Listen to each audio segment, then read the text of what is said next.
e pelas suas feridas nós fomos sarados. Pois naquela data, naquele tempo, nós andávamos desgarrados, como se fôssemos ovelhas. Cada um ia pelo caminho que se achava melhor, mas o Senhor fez cair sobre ele o pecado de todos nós. Ele foi castigado, mas não abriu a sua boca. Como um cordeiro, ele foi levado ao matadouro, e como uma ovelha muda, ele compareceu perante aqueles que iam tosquiá-lo, e não abriu a sua boca. Da opressão do juízo, no meio do julgamento feito pelos homens, ele foi tirado. E quem será que contará o tempo da sua vida? Porque ele foi cortado da terra dos viventes, e a transgressão do meu povo foi ele, por causa dela, atingido.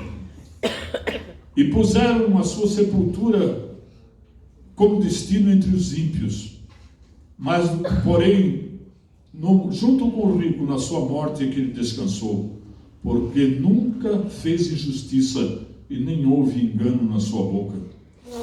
No entanto, deu-nos aparência que ao Senhor agradou moê-lo, fazendo-o sofrer, enquanto a sua alma se puser por expiação do pecado de muitos. Ele verá então a sua posteridade. Ele verá a sua posteridade e prolongará os dias, e o bom prazer do Senhor prosperará na sua mão. E todo o trabalho que foi feito para a glória de Deus, ele verá, e ficará satisfeito. E com o seu conhecimento, o meu servo, o justo, justificará muitos, porque os pecados deles ele levará sobre si. Diz o Senhor: pelo que lhe darei a parte de muitos, e com os poderosos repartirá ele o despojo, porquanto derramou a sua alma na morte, e foi contado com os transgressores. Mas na verdade é que ele levou sobre si o pecado de todos nós, e pelos transgressores ele intercedeu. Amém? Vai sentar, meus queridos. Louvado seja Deus.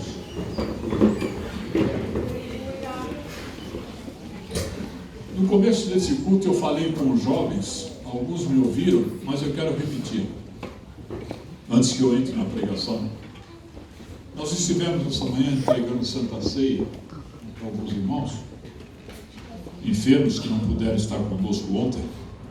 E nós tivemos o privilégio de levarmos a Santa Ceia no asilo, no abrigo dos anciões, dos velhos, né? Que velhos somos todos nós que somos de cabelo branco. Mas ali é um depósito, a verdade é bem isso, um depósito de pessoas desprezadas. Esta que é a realidade. Pode ser até que eu esteja ofendendo alguém, mas é a realidade. É um depósito de pessoas desprezadas. Pessoas que as famílias simplesmente descartaram e colocaram num canto para que essas pessoas vivam os seus últimos dias. E eu peço então encarecidamente à mocidade, se eu trabalho para vocês, especificamente para vocês, reúnam um grupo e pelo menos uma vez por mês vão lá visitar os velhinhos. Vão lá. Essas casas são cheias de gente espírita visitando. Por que os crentes não podem ir também? Hã? Essas casas são cheias de gente que vai lá visitar um parente e despreza os outros. Vão lá em nome de Jesus. Amém. Se for o caso, arrume aí, façamos uma coleta na igreja. Nós compramos uma caixa de biscoitos. Você dá um pacotinho de biscoito para cada um deles. Tá certo? Vão lá, entregam para aquelas pessoas. Conversem sobre Jesus com elas. Alegrem o resto da existência que eles têm, em nome de Jesus Cristo. Eu não quero ir para lá. Eu espero que Jesus me recolha antes de eu ir para um canto desse. Mas e se eu for? Eu quero ter o conforto de encontrar alguém. Eu estava até pensando de levar ali. Que ao menos me dê atenção. E num lugar como esse é difícil. Porque a atenção que é dada lá é só no remédio. Ou dar o remédio para a pessoa parar de sofrer, ou porque está com a pressão, ou seja lá o que for. Mas não tem aquele amor profundo e verdadeiro que nós precisamos demonstrar. Glória a Deus! Entenderam? Porque nós lemos a Bíblia de cabo a capa, nós lemos e relemos, e fala-se muito em amor. Chegou o momento de nós mostrarmos o amor.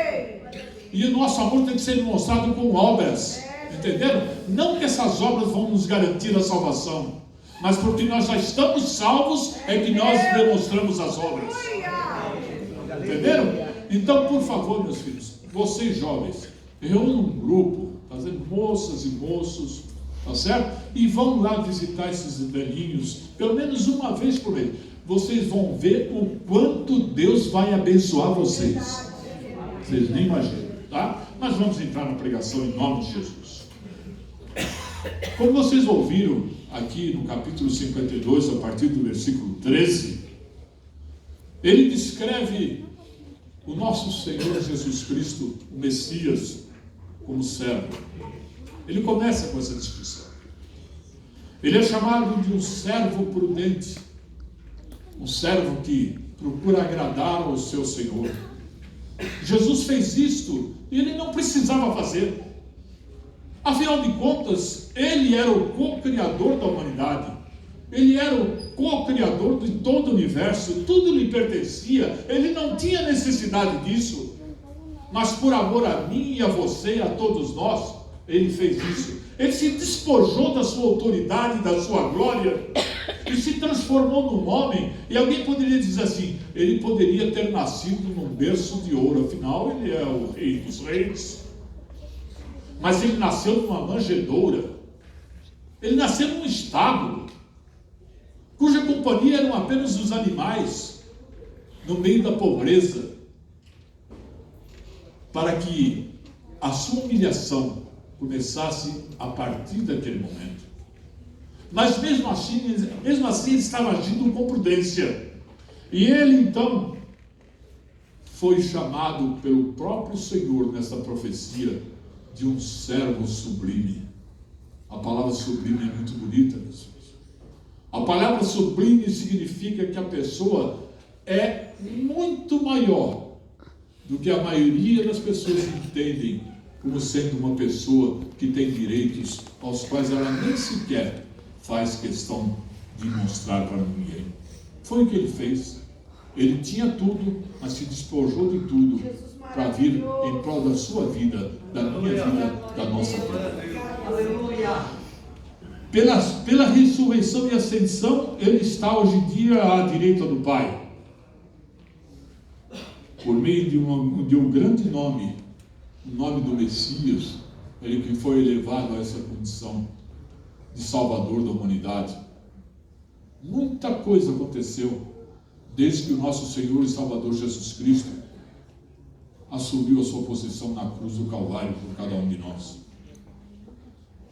Nós estamos, se nós estivéssemos estudando aqui o livro de Apocalipse, que o Senhor me deu a graça, apesar de eu não ter dinheiro para fazer nada além do que eu já fiz, o Senhor me deu a graça de escrever um livro sobre Apocalipse com 500 folhas.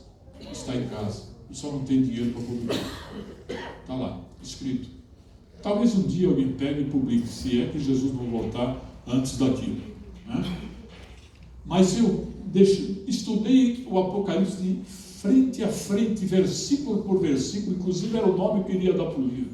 Apocalipse, versículo por versículo. Com estudos do grego, do hebraico, do latim, da Igreja Católica, da Bíblia Católica, da Bíblia Protestante, do judaísmo, enfim, para poder compor aquele livro. Para poder esmiuçar tudo aquilo que representa a volta de Cristo para vir buscar a sua igreja. E por isso eu fico sobressaltado quando eu vejo com sinceridade no meu coração pessoas dentro da casa de Deus não se esforçando por fazer a vontade de Deus, não se esforçando por glorificar a Deus, não se esforçando por seguir os caminhos traçados por Deus na sua palavra. Eu fico preocupado, porque por tudo que eu li, por tudo que eu aprendi, a volta de Cristo pode estar ocorrendo dentro de 2 minutos, de 1 minuto. E eu pergunto para cada um de nós: realmente eu estou em condições de responder eis-me aqui, Senhor, naquele momento? Eu pergunto isto para vocês, meus filhos. porque eu tenho muito receio de que muitos de nós não subirão. E ai daqueles que ficarem. Muitos dos que ficarem, sem dúvida alguma, a palavra em Apocalipse diz que uma grande multidão estava debaixo do trono de Deus. A multidão daqueles que foram perseguidos e mortos por amor à palavra de Deus. E não eram os crentes não, hein? Os crentes já estarão com a igreja, já estarão com Jesus Cristo nas bodas do Cordeiro. É a multidão dos que vão ficar depois que esses subirem, que vão ter que ganhar a salvação pela força de vontade. Não vai ser brincadeira não. Não vai ser uma coisa que você possa dizer, não vai ser fácil. Não vai ser fácil não. Porque vai ser a base de muito sofrimento. Um sofrimento igual a este aqui, ó. Quem acreditou na nossa pregação? Ele foi um servo humilhado. Vocês veem pelo retrato traçado por Isaías 700 anos antes. Ele foi um servo humilhado, um servo sofredor. Precisava isto? Não. Ele era o filho de Deus, gente. Ele não precisava passar por isso, mas passou por você e por mim. Ele foi submisso. Ele aceitou que o Pai concedesse a nós o sacrifício dele. Ainda mais, ele carregou sobre seus ombros o meu, o seu, o nosso pecado. Diz a palavra de Deus que ele não pecou. Em toda a sua vida ele não pecou. Mas, no entanto, no jardim do Getsemane, quando ele faz aquela última oração antes de ser preso, que a palavra de Deus diz que do seu rosto começaram a manar gotas de sangue, que é o sinônimo de aflição. A partir daquele momento, Deus se separa dele. É verdade. Deus se separa dele. Porque Deus não tolera o pecado, entenderam? E ele ali estava recebendo o meu e o seu pecado sobre os seus ombros. Ele se encheu do pecado do mundo, dos nossos pecados, de uma maneira tal que Deus se afasta dele e ele vai sofrer como sofre um homem, como Adilson, como Luiz, como Anesito, como Wagner, como Araújo, como Gerson, como eu, como você. Ele passa a sofrer como um homem na carne. Alguém diz, ele aguentou aquele sofrimento porque ele era Deus. Não. Ele sofreu como um ser humano, como eu e você somos. E a angústia que ele sentiu naquele momento que ele se separa do Pai, só vai terminar quando lá na cruz do Calvário, ele dá seu último suspiro e diz, está consumado. Aí o Pai retorna na sua existência. Aí está paga a minha dívida e a sua dívida, a nossa dívida. Mas muitos de nós ainda não vemos, não percebemos tudo o que representa a pessoa de Deus e de Jesus Cristo nas nossas vidas. Ele era o desprezado, um homem cheio de dores. Nós olhávamos para ele, segundo a descrição de Isaías, e não víamos nele nada que nos agradasse. Era um homem comum, gente. Não era aquele homem que nós vemos às vezes em quadros, na nossa remotíssima visão de santidade, um quadro com uma auréola resplandecente, né? Cheio de luz em volta, com roupas lindíssimas. Não, ele era desprezado. Ninguém dava crédito para ele. Ninguém achava que dele fosse vir alguma coisa realmente boa. Mas o intuito dele era justamente esse. Na sua humildade, salvar todos aqueles que creem nele com humildade. O que é ser humilde na presença de Deus? Ser humilde na presença de Deus é você acreditar que Deus está em todos os lugares e faz todas as coisas segundo a sua vontade e que a você cabe obedecer a Deus. Isso é ser humilde, gente. É você colocar Deus em primeiro lugar na sua vida. Isso é ser humilde. E ele foi humilde. E tem mais. Ele carregou sobre os seus ombros os nossos pecados. Levou sobre os seus ombros toda a nossa culpa. Misericórdia, Senhor. Impressionante é que Isaías diz que ele não abriu a sua boca. Quantos de vocês já viram um carneiro ser morto? Alguém já viu um carneiro ser morto? O bichinho chora, gente. O bichinho chora que chega a dar dó. Eu já assisti um carneiro sendo sacrificado. O bichinho chora, gente. Dos seus olhos vertem lágrimas. Você fica com dó do bichinho. Mas ele, ao contrário até mesmo de um carneiro, ele não abriu a sua boca. Ele não falou, para. Ele não falou, para, chega de sofrimento. Ele não falou. Ele aceitou. Porque em princípio ele estava sendo julgado, porque o governo achava que ele era, desculpa a expressão, uma expressão atual, ele era um terrorista, um homem que queria estabelecer um governo. Estava sendo julgado por isso, por Pilatos. Por isso que Pilatos o entrega aos seus soldados, os seus soldados açoitam ele, seus soldados zombam dele, seus soldados esbofeteiam eles, chicoteiam ele, colocam uma coroa de espinho, porque eles diziam que era o rei dos judeus. Toma lá a coroa. Colocaram nos seus braços uma cana como se fosse um cetro e continuaram zombando dele.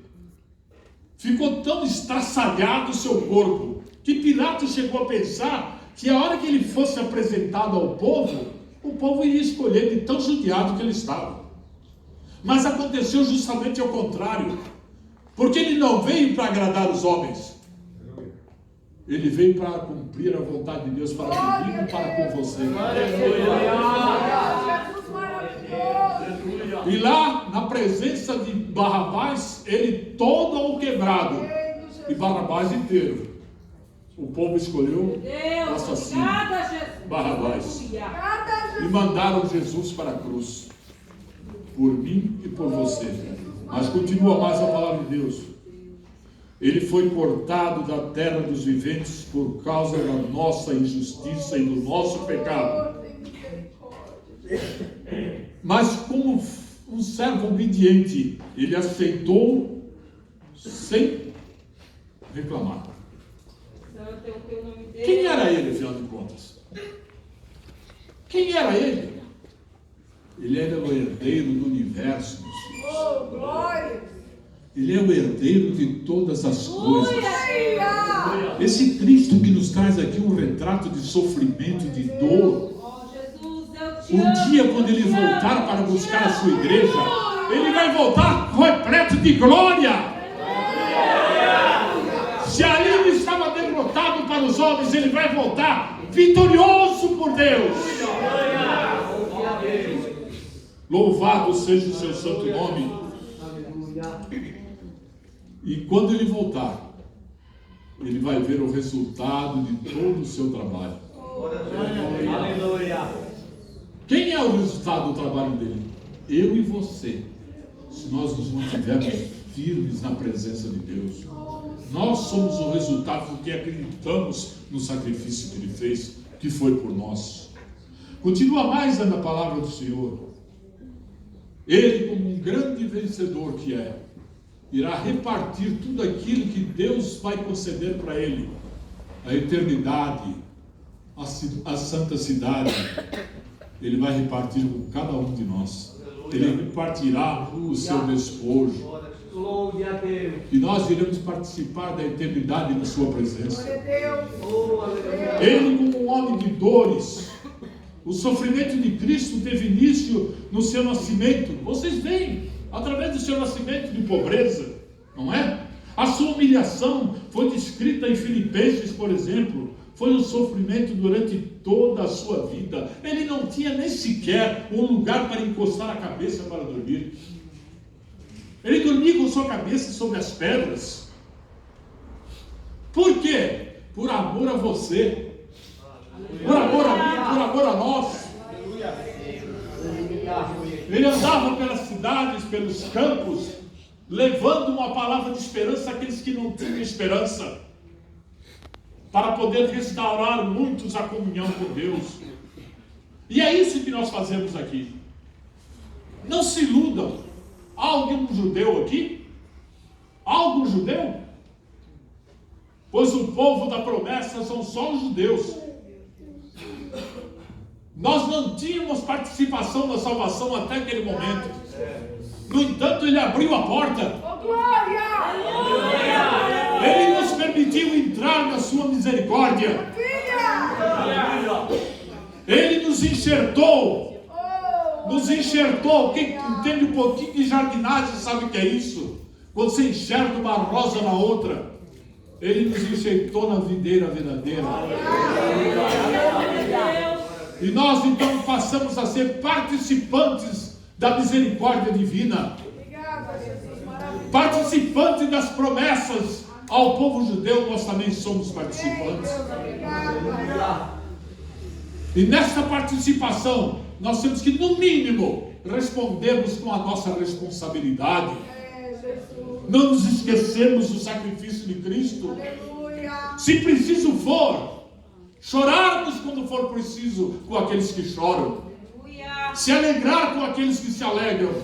Caminhar com aqueles que andam pela jornada.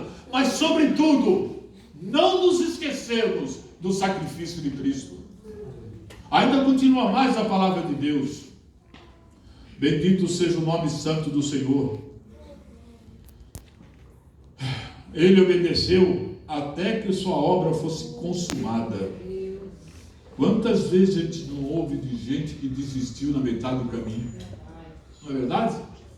Quantas pessoas que com um pouquinho só de sofrimento começam a falar coisas que não devem. Alguns culpam Deus, outros negam Deus, outros já não querem mais saber de nada. Mas ele foi até o fim. Ele foi até o fim por mim e por você. Glória a Deus. Como se estivesse mostrando para cada um de nós um modelo de perseverança, para que nós estivéssemos sempre fielmente colocados na presença de Deus. É dura a sua luta, meu filho? É dura a sua luta, minha filha? Ou ainda não chegou o tempo da tempestade? Porque há um ditado que diz assim: aquele que passa a sua vida sem sofrer é porque não viveu. Ao contrário de muitas religiões por aí que dizem que o sofrimento é sinônimo de pecado, não é não. Se o sofrimento fosse sinônimo de pecado, Jesus Cristo era um pecador. O sofrimento faz parte da existência humana. Mas nós temos uma grande vantagem, um grande privilégio. Nós, quando sofremos, entregamos o nosso sofrimento nas mãos do Senhor, que pode resolver todas as nossas causas, e nós sossegamos, e nós acalmamos o nosso espírito, sabendo que Deus, que tudo pode, irá nos dar a vitória. Mas por quê? Por causa desse sacrifício. Por causa dessa figura aqui colocada em Isaías 53, verdadeiramente Ele tomou sobre si as nossas enfermidades, as nossas feridas, as nossas dores, para que você, quando estiver com enfermidade, com feridas e com dores, coloque tudo aos pés do Senhor. Ouviram? O irmão está falando que eu não preciso confiar em médico, que eu não preciso fazer tratamento, tomar remédio. Não estou falando isso. Eu estou falando que você tem tudo que colocar aos pés do Senhor. Se porventura você for em algum médico e ele achar a cura para a tua doença, saiba que foi Deus quem consentiu. Ouviram? Foi Deus quem consentiu.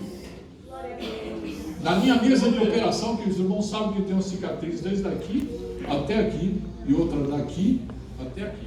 É um crucifixo. Tá? Nas minhas operações, a coisa que eu disse para o médico, quando eu estava sentado na maca, que ele foi colocar a anestesia para que eu apagasse, eu perguntei para ele: é o senhor que vai me operar? Ele falou: sou. Eu falei: não é não.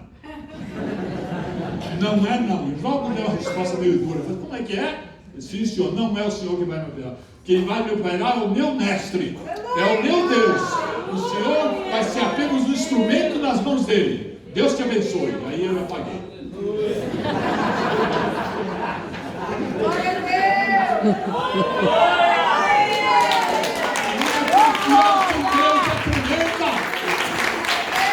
O meu amor por meu Deus é imenso. O meu amor pela palavra de Deus é tremendo. Eu tive minha vida toda pautada pela palavra do Senhor. Tudo que eu sou, tudo que eu sei, que eu tenho, é porque Deus me deu. Como que eu poderia dizer que não confio em Deus? Se sem Deus eu não sou nada, não quero nada, não posso nada. Coloque em seu coração um desejo ardente de servir a Deus. Coloque em seu coração um desejo ardente de ser instrumento nas mãos de Deus. E você vai sentir a bênção de Deus na sua vida. Aqui diz no fim do capítulo 53 que ele no fim vai ver o resultado do seu sacrifício. Quando ele voltar para buscar o seu povo, o povo gentil que acreditou no seu nome, no seu sacrifício. A grande multidão daqueles que irão ressuscitar com suas almas transformadas para participar do reino celeste. A grande multidão daqueles que serão transformados num abrir e fechar de olhos para ir de encontro ao Senhor nos ares. O desejo ardente do meu coração é que eu possa estar naquele dia junto com cada um de vocês. Com cada um de vocês. Abraçados, cantando o hino da vitória, para desfrutar de todas as bênçãos prometidas na palavra. Porque para trás vão ficar todas as lágrimas. Ó, todas as lágrimas irão ficar para trás. Todo o nosso sofrimento será deixado na terra. E nós iremos ao encontro do Senhor nos ares. Mas para isto, nós precisamos ser perseverantes agora. Já. Porque nós não sabemos quando que o Senhor vai voltar. Deus te abençoe, igreja. Glória a Deus. Para Jesus. Vamos aplaudir, né?